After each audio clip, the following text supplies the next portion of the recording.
अगर तुम 1 तारीख से पहले उसको पेमेंट उसका वापस दे दे, तो 1 लाख रुपये तुमने जैसे उधार लिया था सामने वाली पार्टी से, और सामने वाले को एब्सोल्यूट ओनरशिप दे दी थी एक मकान की, ये एक मकान हो गया, इसकी आपने एक ओनरशिप दे दी है सामने वाली पार्टी को, ठीक है। उसको प्रॉमिस किया है कि मैं 1 तारीख तक आपका पेमेंट चुका दूंगा, 1 से पहले ही आपने उसका पेमेंट कर दिया, तो क्या है, एब्सोल्यूट ओनरशिप तो तुम दे चुके हो, लेकिन 1 तारीख से पहले पेमेंट कर दिया, तो सामने वाले को उस प्रॉपर्टी को वापस ट्रांसफ़र करना होगा, क्योंकि हमने तो यही शर्त लगाई थी। लेकिन एक शर्त होगी, तो शर्त तो यही थी कि अगर तय समय से हम वापस आपको पेमेंट दे देते हैं, तो जो पेमेंट है आपको मिल जाने के बाद जो आपको प्रॉपर्टी एब्सोल्यूट ट्रांसफ़र की गई थी, आप हमें वापस से प्रति हस्तांतरित कर दोगे, यानी कि वापस से हमें भेज दोगे। Hello everybody, welcome back this channel. तो आज का अपना टॉपिक है इंग्लिश मॉर्गेज के ऊपर, यानी कि अपन ट्रांसफ़र प्रॉपर्टी पढ़ रहे हैं और सेक्शन 58 पढ़ रहे हैं, जिसमें अपन आ चुके हैं इंग्लिश मॉर्गेज पे। ठीक है, तो इंग्लिश मॉर्गेज क्या होते हैं, इसके एसेंशियल एलिमेंट पे भी बात करेंगे, महत्वपूर्ण तथ्य जो क्या हो सकते हैं उन पे भी बात करेंगे, क्या पॉइंट्स हैं जो एग्जाम पर्पज से हमें जानना ज़रूरी है वो उन पे भी बात करेंगे, 1-2 केस लॉ भी अपन इसमें निपटाने की कोशिश करेंगे। ठीक है, तो यहाँ से क्वेश्चन ना छोड़ने की अपन ने ठानी हुई है कि यहाँ से कोई भी क्वेश्चन नहीं छूटना चाहिए। ठीक है, तो अभी तो अपन सिर्फ मॉर्गेज के डेफिनेशंस ही कवर कर रहे हैं, इसके आगे अपन जो पढ़ेंगे 60 के ऊपर, तब मज़े आएंगे पढ़ने में। ठीक है, तो चलिए बिना टाइम वेस्ट करते हुए स्टार्ट करते हैं कि इंग्लिश मॉर्गेज क्या होता है। ठीक है, 58 के ई में दिया हुआ इंग्लिश मॉर्गेज, जिसको हिंदी में अंग्रेज़ी बंधक कहा जाता है और इंग्लिश में इंग्लिश मॉर्गेज कहा जाता है। चलिए अब स्टार्ट करते हैं कि जब बंधक करता, यानी कि जब मॉर्गेजर यह वचन देता है कि वह एक निश्चित डेट पर, तारीख पर, निश्चित डेट पर बंधक धन चुका देगा। ठीक है, एक वचन देता है मॉर्गेजर कि मैं एक निश्चित डेट, जैसे कि 1 अप्रैल को अपनी मॉर्गेज मनी है, जो आपकी मनी है वो उसको मैं चुका दूंगा, और ठीक है, प्लस इसके बदले में वह संपत्ति का पूर्ण स्वामित्व, यानी कि एब्सोल्यूट ओनरशिप, यानी कि पूरी ओनरशिप सामने वाले को, यानी कि सामने वाले को, बंधकदार को, मॉर्गेजी को हस्तांतरित कर देता है, ट्रांसफ़र कर देता है, फुल ओनरशिप दे देता है, भैया लो मज़े करो, आज से ये प्रॉपर्टी पूरी तुम्हारी। ठीक है, लेकिन ट्रांसफ़र की है, लेकिन एक शर्त वहाँ जोड़ देती है कि यदि तय समय पर, तय समय हमने क्या डिसाइड किया था कि 1 अप्रैल तक, ठीक है, तय समय पर जो बंधक करने वाला है बंधक धन को चुका देता है, तो जो मॉर्गेजी है, बंधकदार है, उस संपत्ति को वापस से मॉर्गेजर को बेच देगा मतलब ट्रांसफ़र कर देगा। कब? अगर तुम 1 तारीख से पहले उसको पेमेंट उसका वापस दे दे, तो 1 लाख रुपये तुमने जैसे उधार लिया था सामने वाली पार्टी से, और सामने वाले को एब्सोल्यूट ओनरशिप दे दी थी एक मकान की, ये एक मकान हो गया, इसकी आपने एक ओनरशिप दे दी है सामने वाली पार्टी को। ठीक है, उसको प्रॉमिस किया है कि मैं 1 तारीख तक आपका पेमेंट चुका दूंगा, 1 से पहले ही आपने उसका पेमेंट कर दिया, तो क्या है, एब्सोल्यूट ओनरशिप तो तुम दे चुके हो, लेकिन 1 तारीख से पहले पेमेंट कर दिया, तो सामने वाले को उस प्रॉपर्टी को वापस ट्रांसफ़र करना होगा, क्योंकि हमने तो यही शर्त लगाई थी। लेकिन एक शर्त होगी, तो शर्त तो यही थी कि अगर तय समय से हम वापस आपको पेमेंट दे देते हैं, तो जो पेमेंट है आपको मिल जाने के बाद जो आपको प्रॉपर्टी एब्सोल्यूट ट्रांसफ़र की गई थी, आप हमें वापस से प्रति हस्तांतरित कर दोगे, यानी कि वापस से हमें भेज दोगे। ठीक है, यहाँ तक क्लियर हो गया होगा, कोई डाउट नहीं होगा। इस प्रकार के लेन देन को हम इंग्लिश मॉर्गेज कहते हैं। तो क्लियर हो गया होगा कि जब कोई मॉर्गेजर एक निश्चित तिथि पर मॉर्गेज मनी को लौटाने का प्रॉमिस करता है और साथ में एब्सोल्यूट ओनरशिप सामने वाली पार्टी को दे देता है, लेकिन एक शर्त लगा देता है कि अगर मैं तय समय से पेमेंट आपका नहीं कर पाता हूँ, तो ये आपके पास तो पहुँच ही गई है, प्रॉपर्टी एब्सोल्यूट हो गई है। अगर पेमेंट कर देता हूँ तय समय से पहले, तो आप हमें वापस ट्रांसफ़र कर दोगे, यही होता है इंग्लिश मॉर्गेज। ठीक है, अब इसके एसेंशियल एलिमेंट पे बात करते हैं कि भाई आवश्यक तथ्य क्या है, मुख्य तथ्य क्या है इस इंग्लिश मॉर्गेज के। तो भैया बताइए क्या है कि बंधककर्ता जो है, मॉर्गेजर है, स्वयं को बाध्य करता है, अपने आप को बाउंड करता है कि पेमेंट मैं दूंगा। ठीक है, कि वह एक निश्चित तिथि पर ऋण चुका देगा 1 अप्रैल को।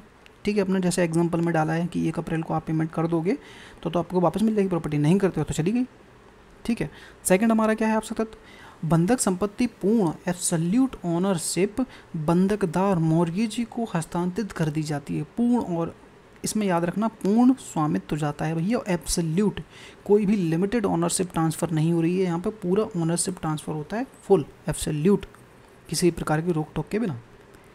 थर्ड हमारा क्या है कि यह स्वामित्व इस शर्त के साथ दिया जाता है सामने वाली पार्टी को कि भुगतान होने पर, यानी कि जो मॉर्गेज मनी आपने ली है सामने वाली मॉर्गेजी से जो मनी ली है, उसके भुगतान होने पर आप उस प्रॉपर्टी को वापस से बंधककर्ता को वापस दे दोगे, यानी कि मिल जाएगी वापस, इस शर्त के साथ देते हो। अब विशेषताएं समझो भाई कि इंग्लिश मॉर्गेज की क्या विशेषताएं। एसेंशियल एलिमेंट में बस सिर्फ इतना ही है कि एब्सोल्यूट ओनरशिप जाती है, शर्त होती है वापस लेने की, और यहाँ पे पर्सनली बाउंड होता है, स्वयं को बाध्य करता है उस पेमेंट को चुकाने के लिए एक निश्चित तिथि पर। ठीक है, इंग्लिश मॉर्गेज समझिए, इंग्लिश मॉर्गेज में विशेषताएं क्या है इसकी। इंग्लिश मॉर्गेज की विशेषता समझो कि ऋण चुकाने की निश्चित डेट होती है भैया। ठीक है, इंग्लिश मॉर्गेज में बंधककर्ता वह वचन देता है कि वह एक निश्चित तिथि पर बंधक धन चुका देगा, जैसे कि 1 अप्रैल वाला एग्जाम्पल था। ठीक है, यहाँ पे निश्चित तिथि होती है। संपत्ति का पूर्ण हस्तांतरण, यानी कि जो प्रॉपर्टी ट्रांसफ़र की जाती है उसके फुल, यानी कि एब्सोल्यूट ओनरशिप सामने वाली पार्टी को फुल एब्सोल्यूट दे दी जाती है और बंधकदार को सौंप दिया जाता है, यानी कि बंधककर्ता जो है संपत्ति पर अपने अधिकार का समाप्त कर देता है, यानी कि उसके, क्योंकि यहाँ पे सीधी बात है ना, एब्सोल्यूट ट्रांसफ़र हो रही है तो अब जो बंधककर्ता है उसके पास तो कुछ बचेगा ही नहीं। एब्सोल्यूट मतलब क्या होता है, पूर्ण, पूरी तरह से सामने वाली पार्ट चली जाएगी तो तुम्हारे पास क्या बचेगा, ठुल्लू कुछ नहीं बचेगा भैया, सब कुछ चला गया। थर्ड पॉइंट हमारा कहता है कि पुनः हस्तांतरण की शर्त है। ये शर्त कब होती है भैया, इसमें एक शर्त होती है कि यदि बंधककर्ता तय समय पर बंधक धन चुका दे, 1 तारीख से पहले अगर तुम पेमेंट कर देते हो तो जो बंधकदार है उसे संपत्ति को वापस लौटा देगा आपको, क्योंकि इसी शर्त पर ही मॉर्गेज होता है। ठीक है, फोर्थ पॉइंट क्या है, बंधककर्ता की व्यक्तिगत जिम्मेदारी, यहाँ पर पर्सनली लायबल होता है बंधककर्ता पेमेंट देने के लिए। इंग्लिश मॉर्गेज में बंधककर्ता पर व्यक्तिगत रूप से ऋण चुकाने की जिम्मेदारी होती है, व्यक्तिगत रूप से। ठीक है, इतना ध्यान रखिएगा वर्डों पे।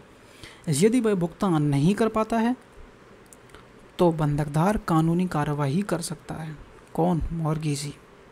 ठीक है, मैं लास्ट में इनके ट्रांसफ़र जो जितने भी मॉर्गेज होते हैं इनके अंतर भी बताऊंगा, उसमें बहुत मजे आएंगे, उसमें क्वेश्चन बनेंगे आपके सही तरीके से, यहाँ तो कन्फ्यूज़न हो जाता होगा। ठीक है, फिफ्थ पॉइंट पर देखते हैं कि न्यायालय के हस्तक्षेप की आवश्यकता नहीं होती है। मतलब क्या है भाई इसका, चलिए सुनिए।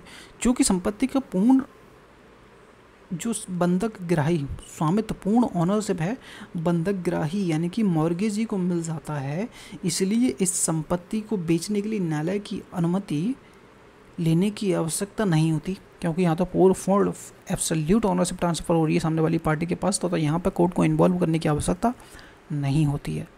6 पॉइंट है कि हमें रजिस्टर्ड कराना है या नहीं कराना है। इंग्लिश मॉर्गेज को रजिस्टर्ड कराना कंपलसरी है भैया।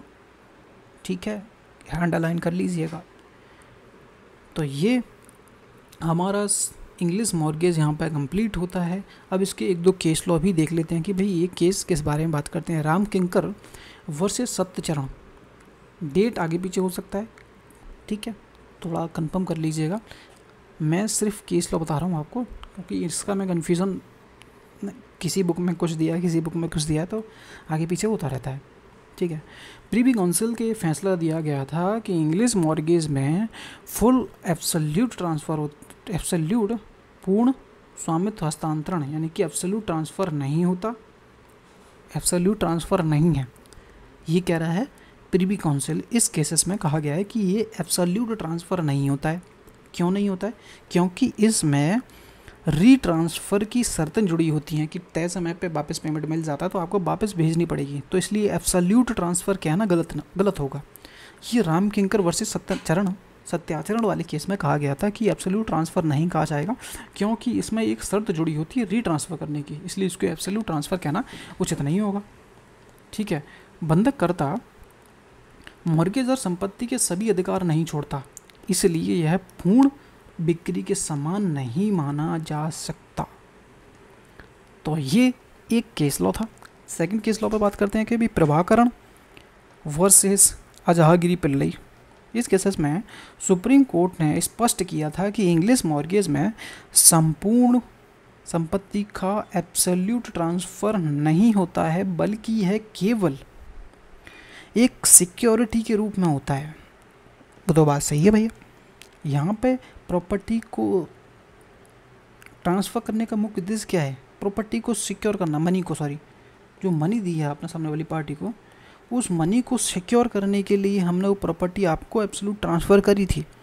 तो इसलिए इसको भी नहीं कह सकती कि भाई पूरा फुल ट्रांसफ़र है, बल्कि एक शर्त के तहत सौंप देता है संपत्ति को, ताकि ऋण चुकाने के बाद उसे वापस प्राप्त किया जा सके। ये दो केस लॉ थे, प्रभाकरण वर्सेस अजागिरी पिल्लई, और फर्स्ट केस लॉ है कि राम किंकर वर्सेस सत्याचरण। ठीक है, तो और भी केसेस लॉ पढ़ना चाहो तो बताना मेरे को, मैं और ऐड करूँगा। तो मैंने एक दो इंपॉर्टेंट थोड़ा डाल दिए हैं, थोड़ा समझ में आ जाए। तो ये हमारे इंग्लिश मॉर्गेज यहाँ पे क्लियर होता है। कोई डाउट हो तो आप पूछ सकते हो। बस कुछ चीज़ों की याद रखना, यहाँ पे एक निश्चित डेट होती है और फुल एब्सोल्यूट ट्रांसफ़र सामने वाले को होता है, और शर्त जुड़ी होती है कि आपको वापस ट्रांसफ़र करना होगा। उसी को इंग्लिश मॉर्गेज कहा जाता है। लास्ट में अपन पढ़ेंगे इसके अंतर, किस में क्या अंतर है, वहाँ से क्वेश्चन बहुत ज़्यादा बनेंगे। इसमें से वैसे कोई क्वेश्चन छूटेगा नहीं। अब आपसे कोई पूछे भी ना इंग्लिश मॉर्गेज क्या होता है, तो आप क्लियरली बता सकते हो कि भाई क्या होता है। ठीक है, तो वीडियो पसंद आए तो वीडियो को लाइक करना, सब्सक्राइब करना। कोई और सेक्शन पढ़ना चाहते हो ट्रांसपोर्ट पर पढ़िए, कोई अदर लॉ का, तो मेरे को कमेंट करना, उसके ऊपर भी वीडियो बनाएंगे अपन। ठीक है, तो मिलते हैं नेक्स्ट वीडियो में। Thank you.